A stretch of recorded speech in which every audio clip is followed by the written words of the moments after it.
Just going to quickly go over EDBL, one of the top movers this morning. It's also on a second day of its move. Had this move yesterday and then this move after hours. When I was looking at our historical charts here, we can see that on one of the gap days here, it had done this warrant exercise deal.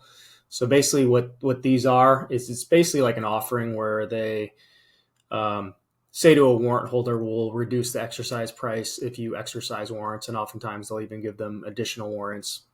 So this is just showing the one day, but if we look back on that day, which is back here in December, it was also part of a multi-day move. Let's go ahead and take a deeper look on this. So this is how it turned out intraday.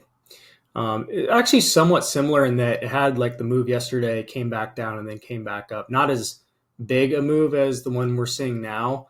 But if we look a little closer, and you'll notice this also with the holder is Armistice. And whenever they're involved, you can see this kind of like trappy action. So it's not necessarily easy. It did ultimately fade, and they actually announced it here and it sold off and then actually came back up, but it ultimately faded off.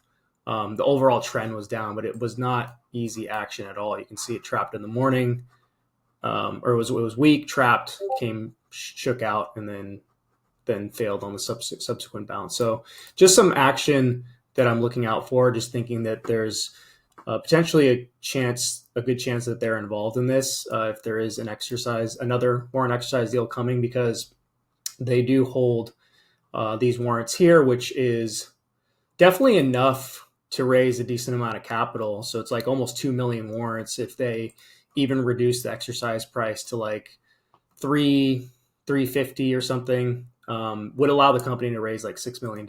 So that's it.